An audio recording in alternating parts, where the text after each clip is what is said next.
from Colorado. We are here and excited to tell you about something that is really thrilling. What would you say, Hunter?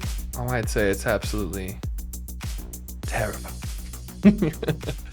Julia, how do you feel about horror movies? You know, believe it or not, I love horror movies. It's just that I love slashers. Like, I can go gore all day long. Oh, yeah? There's some I'll stray away from, but I usually am a big horror fan. Well, then you might be making your October plans with me a little early this year, because Telluride Horror is October 14th to the 16th. We love talking about local events. We love the Telluride Film Festival, but more than anything, I love the Telluride Horror Film Festival. Every year something spooky happens, scary movies come up, the town comes alive all over again from the film festival, all the wonderful things you can get in Telluride mixed in with some scary little elements. So if you haven't already got your tickets, they are going fast, and if you miss it, that's okay. They're going to be showing a lot of these movies in theaters and places all around, so just check the lineup, see where it goes.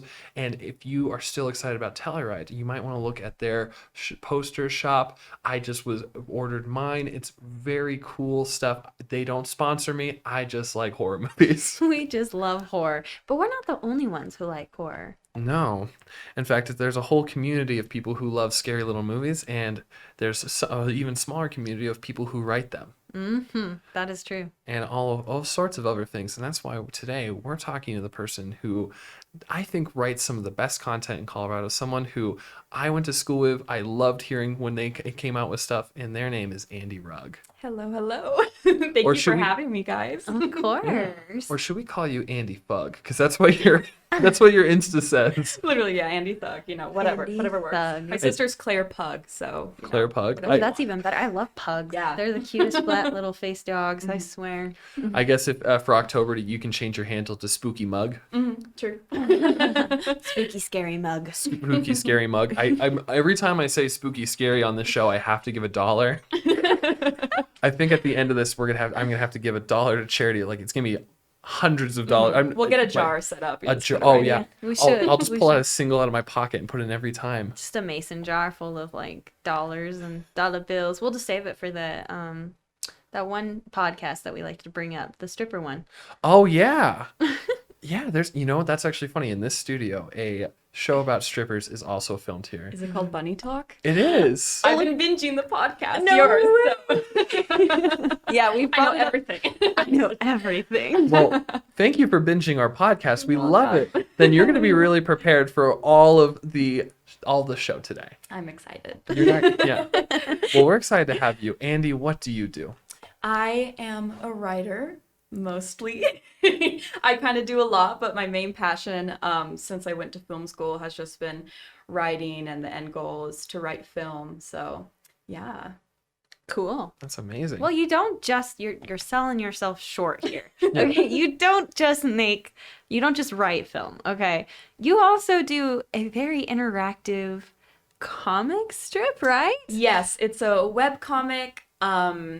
I was hired for it back when I was still in film school. Worked with them for a couple of years. I'm not currently, but still love to support the project because it's still like so amazing. It's called The Way of Yahweh, and it's just kind of like an interactive graphic novel. It's online. You get a vote for what you want the characters to do next. It's kind of like a choose your own adventure. There's like 2 different storylines. There's one with like the male protagonist and the female protagonist. So you get to choose which one you read, and then they kind of meet up. It's really an amazing project. I was so happy to be able to work with that. That reminds me a lot of Bandersnatch. Is that what it's called? Oh, yeah, on Netflix. That one messed with my head. Like, yeah. My Netflix is getting canceled like this month. I'm like, okay, I need to do Bandersnatch before then. I literally it just takes you on such a whirlwind, and it was during COVID and everything. But I don't think yours would do that. No, it's a bit more, it's more calm. It's actually like, it's a religious kind of project with like all different kind of Christian sects. So yeah, that's not pretty quite cool. as So gruesome as Bandersnatch, but in film school, the big problem was, how do I get my work out there? You answered that question by getting hired by this company. So that's only one example of really how you get your name out there, get your work out there, and show that, writing isn't something that you just do in a little corner in your room, staring at the window longingly, even though there's plenty of that. So how do you rep yourself, Andie Fugg? I have a website that I made like late last year, just to kind of, get all my work and like representation in one place. It's called redherringwriting.com. Y'all should check it out. So I kind of just have it there. So my portfolio, like anyone can access it if they see my business card, and see like all the different projects I'm working on that are all copyrighted. So just I feel like it's important. But yeah, so I just kind of have that. And then I have the business cards to, hand out to anyone I meet. That could be like a potential, kind of like industry connection. So yeah. You don't get more official than business cards and websites. Mm-hmm. Yeah, it's very fun. And you talk to people. And you have a great way. You have an amazing personality. You really connect with human beings. Thank you. I don't think there's a single person that at the film school didn't be like, wow, when I talked to her, you made me feel good. So how do you use that in job interviews? Like not so much in job interviews, but I kind of have a story I want to tell of like a recent connection that I made. So I was, I go to church, whatever. I was told I had a meeting before church, so I show up like an hour and a half early. I get there and there's no meeting. So I'm like, okay. I go to my car. I didn't bring my book. I don't have my spare book, because I have to read all the time because I'm a writer. And so I'm like, okay, I guess I'll go talk to people. So I'm out there sitting and like talking to people. They're like, oh, what'd you do for school? I'm like, yeah, I went to film school, whatever. I'm like kind of embarrassed about it, film school, And I'm like, yeah, I was a screenwriter. And, that's just like, whatever, I'm introducing myself to people. Afterwards, this girl comes up to me. She's like, I heard you went to film school. Like, so did I. I just graduated. And I was like, I just graduated too. So we kind of get talking. And it's the sister of one of my friends that lives like in the Denver area, but she lives in Florida. But we kind of made this connection and we're like, so the deal with me is like, I love writing. That's like everything to me. But like producing and directing, like, no, I can't. I stay away from that. And she's the opposite. Like, she loves to produce and direct and, like, be in charge, but she needs someone to write content for her. And so we've kind of, like, started this little thing, and she's going to come up in November back to Colorado, and we're going to, like, work on stuff. So it's like, you just have to be open and, like, even if you're not in a film kind of situation or space, still talk to people, and, like, you never know what's going to happen. So. Yeah, that's definitely happened to me a lot, where I just start talking to people, tell them when I'm involved. And, like, I met this artist at my church, who, he was a part of, his father's a part of a missionary, and that's why they were there. And then next thing you know, my friend who knows that I do stuff with Christian artists and I'm a filmmaker, and I'm actually starting a group called True EDM, and we're hoping to produce music videos for all these CEDM artists. And he comes to me, Matt, and he's like, oh my gosh, this guy made this video and he produced this song. You have to meet him. And it's like, because he knew what I do, he was able to introduce me to this really awesome up and coming artist that I get to connect with. So you're right. Like, put it out there. Don't be embarrassed of what you do. We do some cool stuff, Well, Julie, the best example I have of this is, you don't think of art in Castle Rock. You think it's like a bedroom community. People just go home, fall asleep, go back to their Denver important jobs on the highway, and they go up and they got their briefcase and everything. I met someone who runs a gallery down there, and they used to be the host of a TV show. And that was on, like, Discovery.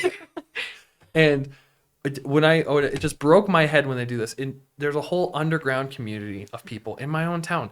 It's called the Castle Rock Arts Collective, crack for short. And I'll tell you this right now, I'm going to get on me some crack. I'm going to get me some crack because I need to be involved in my own community, talking to people, and especially when there's people that, I thought I knew the Castle Rock town. There's 3 other people who've been making horror films that are in the Arts Collective, and I didn't even know they were there. Isn't that amazing? It's so cool. Art is everywhere, and people are everywhere, and you just need to go out and meet them and find them, because when you do, things are going to spark and click. It's so true. Yeah. But really, we got to start talking about how to prepare for that moment first. You got things you got a little checklist. So, Andie, if you had a checklist of all the things, say that a screenwriter would need, what would that checklist be? I'd say, like, I have the website, which I feel like is really important, the business cards to link to that, so when you make these, meet these people, you can do that. Always have like a good idea in your back pocket. You know, in film school, they're like, you know, if you're at a pitch and they don't like your pitch very much, but they like you, they're going to be like, okay, what else do you have? And like, you have to have something else. So you have to have all these things you're working on. So yeah, if that answers your question. That does. You know, the elevator speech, right? Yeah. Yeah. What's your elevator speech? Would you mind sharing? Oh, for like one of my scripts? Yeah. Hit me with a good I haven't elevator. done it in a while. Let's see if it's good. So this, well, just a little background. Let's pretend we're not on the elevator yet. We're just walking in. This is a script I've been working on for years. It's just been like my brainchild. I love it. It's a full-length screenplay, thriller, horror about a young journalist that is sent to the northernmost town in Alaska called Barrow or Utqiagvik. And she is sent there to just report on their 60 constant days of night that they have every year. And it sounds like an easy job. She's supposed to stay there for a week, ends up being there the whole time, gets trapped, and has to, you know, decide whether to fight for her life or for her story that she has to create about these people. So, yeah.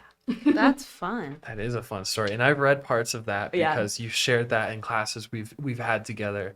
I always loved reading it, so I'll be the unbiased person, just in the elevator, just grooming my mustache before my meeting. Julie's gonna play the executive here. Let's get on this elevator. Which floor? The top one. 13. Floor 13. Okay, you're both going to 13. Boop boop boop. Oh. We're doing this. Hey, how's it going, you guys? It's going good. Did you ever hear about Barrow, Alaska, and their 60 days of constant night? No, that's the most interesting thing I've ever heard. Let It's me look at you very fascinating. intensely. Can you imagine what the people go through during that? Their mental state? No. It's My not seasonal good. depression could not do this. Oh, let me tell you, it's bad. And I explore that in my new screenplay. Blackbird is the title of it. How intriguing. How intriguing. Tell me Very more. intriguing. Tell me more. Should I just pitch it again? If I had a case, if this briefcase I'm holding is full of money, what would you say? I would say Blackbird is about a young journalist who is sent to the northernmost town in Alaska to document its 60-day period of constant night, and is trapped there and has to decide whether to fight for the people in her story or for her own life. Ding ding, take my money. Okay, good. Thank you. Wow. I missed my own floor and I'm going to be late to many meetings, but I was just grooming my mustache and I decided to also give you my suitcase full of money. Yay! Here you go. Love money. Oh. Andie, you always did have the best elevator pitch. Thank you. So, red herring, it's something that people can check out, but also I thought it would be the perfect game time. Yes. So, one thing we have always shared, Andie, is that we both love murder mysteries. Yes. A little too much. A little too much. Knives Out, I probably watched it once a month through COVID just to keep me strong. Do you remember I think I told you this, not to interrupt, but Oh, my please. theory on what makes a good movie, like turn into a great movie, is vomiting. If a character vomits on screen, that's a great movie, and that has so much of it. So it's a 10 out of 10. Interesting. Yeah. Make a great movie, we're gonna make go someone through- vomit. We're going to go through some famous examples of that Yes. later. Okay. We're not going to forget that. However, red herrings. Yes. If people don't know what a red herring is, it's a MacGuffin, something that's in a movie script is made out to be very important, but it's a redirect. It's meant to catch your eye, so you look to the left when you're supposed to be looking to the right. Who's the killer? He's walking off screen right now, bloody hands, but oh no, a screaming woman's coming through the window. So red herrings, there's some excellent ones, and that's what we're going to ask you about today. Okay. There's one author that sells more books than God. I mean that literally. Who is it? Is it A, Agatha Christie? Is it B, Stephen King, C, Stephanie Meyer, or D, J.K. Rowling? Oh my gosh. That's quite a You question. know, like before you list the answers, I'm like, okay, Stephen King, it's got to be him because he's the best. But J.K. Rowling, I know, like, I was thinking J.K. Rowling. more than God himself. Well, because More More than than the the Bible. More than the Bible, this person has sold more books than them? You know, Well, I'm gonna guess J.K. Rowling. Don't do it. I'm gonna guess Stephen King is what I meant to say. Don't do I'm it. gonna guess the other one. What was the other one? I'll list them for you one more time for Okay, dramatic effect. okay. But we're gonna put like the deal or no deal music right behind Oh, me no. as I go. Is it A, Agatha Christie, B, Stephen King, C, Stephanie Meyer, or D, J.K. I Rowling? think I know. No. She has to get this wrong. How long has she been dead? Like forever? Well, she's been Agatha Christie, what did she write? she wrote a lot of things, Julie. Orient Express, is that what it's called? Murder on the Orient Express, Yeah. and then There Were None, Murder on the Vicarage, Murder in a variety of other places, Just Death on murder? the Nile. She wrote murder mysteries, and these. She had a bevy of detectives, the most famous being Hercule Poirot, and it was this little Danish man who went around twisting his mustache and solving to. murders with his gray molecule brain. And he has sold more, and that Hercule Poirot, the other murder mystery stuff, has sold more for Agatha Christie than there are Bibles that have been sold. Wow. Wow. That's shocking. Good for I just, her. Little entrepreneur. Yeah. Because I've never heard of her. So it's like, I wouldn't know. I think one of my favorite stories is And Then There Were None, and it's been adapted so many times in different ways that if you saw it, you'd be like, "That's And Then There Were None." It's 10 Little Indians. That's the name, the original name for it that you had to change. Sounds sad. It is. Sounds very sad. It's great. Don't be sad. I'm a little sad. I'll be All right. real. So Andie, that's a tough start. That That's was a tough start. I'm That's not okay. feeling great. That's okay. Well, I have some worse news for you. Okay. If you don't do well in this show, we're gonna murder mystery. I thought I was just gonna be kicked out. That's even worse. Nope. And then who's gonna be the suspects? I don't know. Man. A bevy of interesting characters. Probably the one who just admitted to it on film, but you know. You're probably going to frame me, aren't you? Why did Hunter and Julia bury the episode of Support Local Film? No one will know. No one will know. Question number 2. Okay. Save yourself. So, the most prolific mystery author ever, his name was John Creasy. He wrote under 28 different pseudonyms. And during his career, he wrote many, many books. He holds the entire record. How many books did he write? Was it A, 100, B, 200, C, 300, or D, 600? You know what? I'm gonna go with my gut and say 600. Correct. You totally didn't wink at me when you said that one. Not at all. Not at all. Maybe I just a appreciate you twitch. enough. Yeah, it was Yeah. a twitch. I appreciate you enough to keep you safe from dastardly foes who may murder you. Thank goodness. 600 bucks. So Under who you said that was he had went under other pseudonyms? Like who was he? 28 different pseudonyms. So he was every. We can look it up right now. Hold on, give me one Wait, minute. what's a pseudonym? You know a pseudonym. You know a pseudonym. I'm bad at remembering. It's a pseudonym is like Like a fake name, kind of. yeah. So okay. Stephen King famously wrote under Richard Bachman. So like stories that were too dark for Stephen King, like The Long Walk, he wrote as Richard Bachman. Too dark for Stephen King. Have you read The Long Walk? I have to now. I'm adding it to my list. I don't think I could. I don't think I could handle it. Let me give you the log line. Okay, for we're The in an Long Walk. elevator. You Yeah. have to sell this for Stephen. Okay. All right. You got your Now I have a suitcase. mustache. Yeah. You have your mustache. So you're in I your have elevator. You're going up. So I have a story for you guys. Did you get coffee this morning? No. This will wake you up. Yeah, I'm so tired. I'm very tired. Definitely don't want to hear a pitch right now. That's too bad. I'm going to tell you all about my pitch since it's on the 7th floor. I don't have a lot of time. That's okay. It's not going to take that long. Imagine we adapt a Stephen King book, the one that no one else has been able to do because it's too hard. It's too gruesome. 100 boys will start at the tip top of Maine and they will start walking south until there's only one left.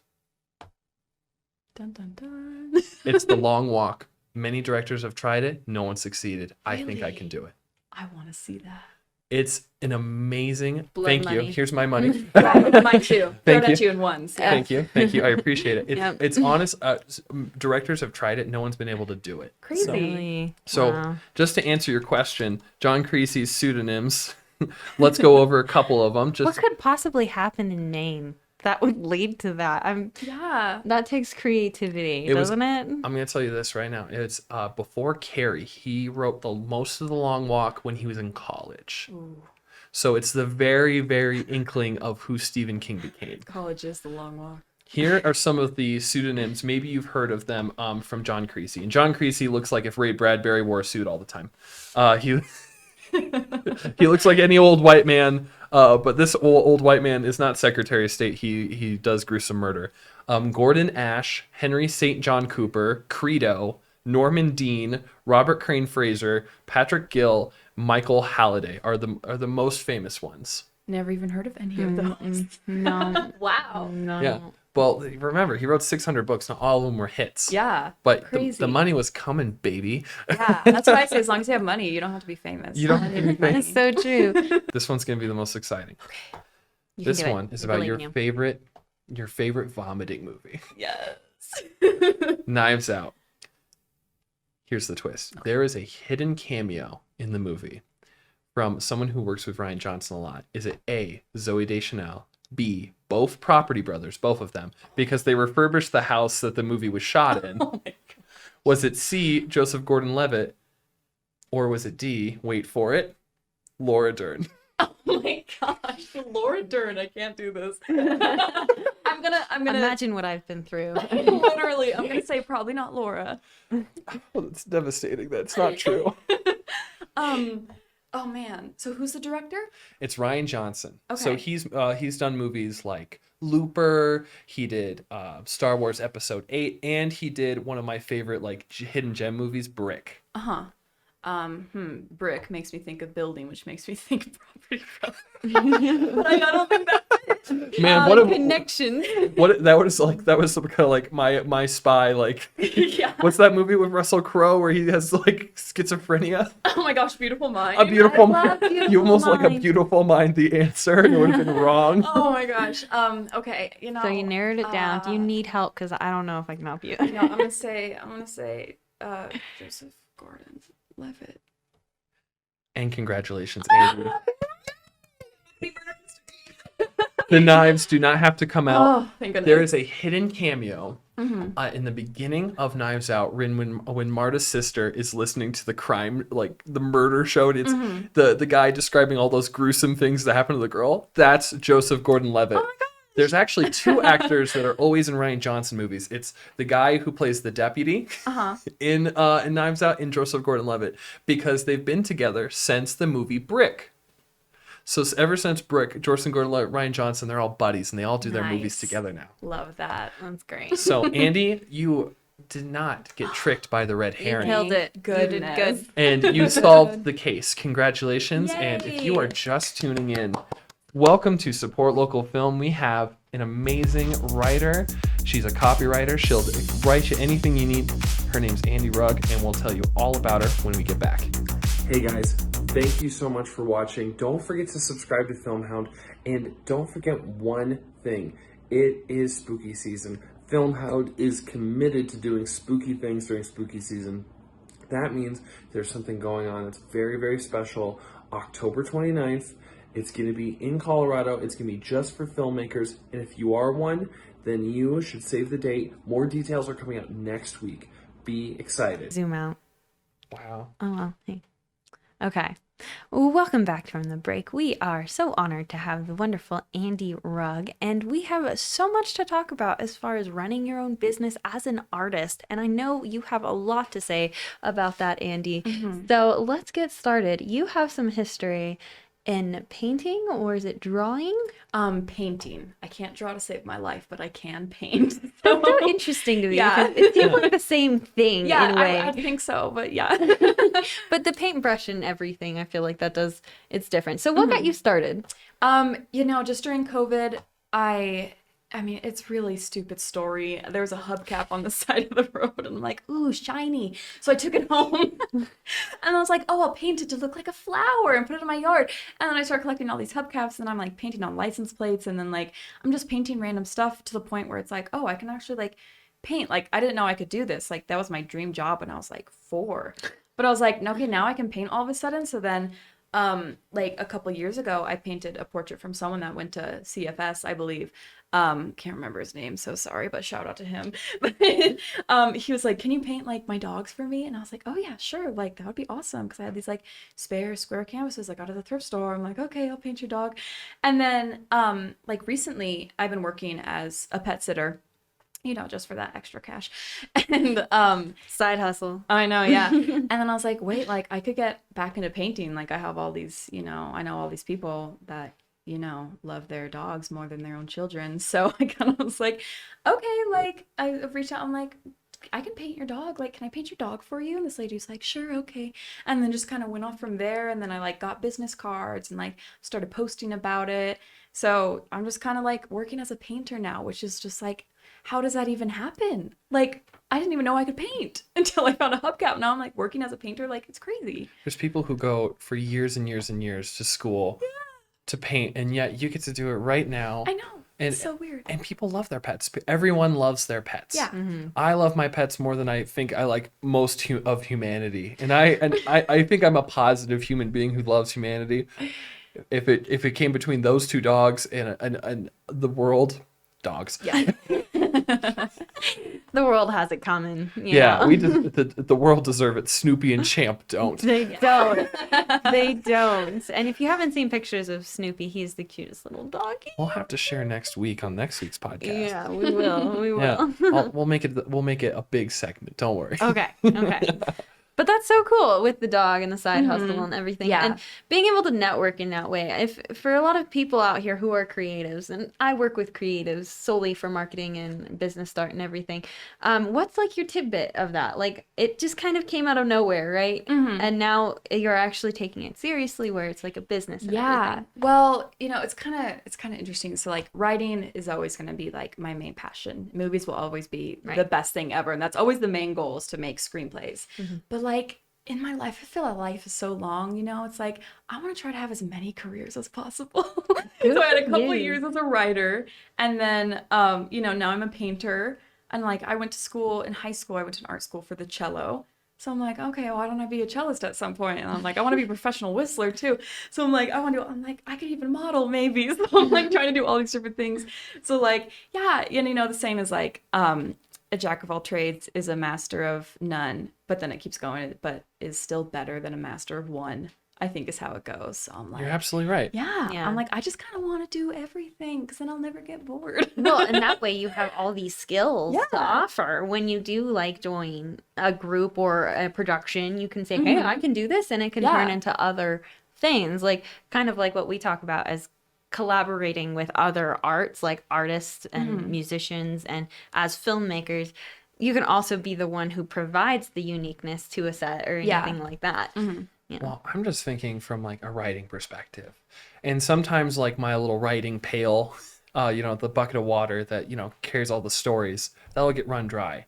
Not if you're always feeding into it with all the amazing things you're doing. Like, I can't imagine you ever get bored, Andie. Yeah, I mean, even as a daily routine, if I'm writing and I'm like, okay, like this is kind of draining me, then I'm like, okay, I'll go play the cello. It's activating a different part of my brain to the point where it's like, okay, I can go back to writing, then I'm painting, and I'm like, you know, it's just like, it all just works together. So yeah. I like that. I like that too. Like activating a different part of your brain. That's cool. I like it's super that. fun. Well, and like, I think I saw this. I know this is probably an off topic, but I saw this one episode on Big Bang Theory. Don't judge me. I've just started the series, and Sheldon is like, I need to go do an ordinary job and stop being a scientist for a little bit. And like, he drops like dishes, then he noticed a pattern, and it helps him solve like a scientific problem. And I'm like, that's accurate though, because when I'm working in non-film related jobs, I get inspiration about scripts, I get inspiration about art and things to talk about and do. And yeah, it's good to step out of your usual and just open your mind to other possibilities.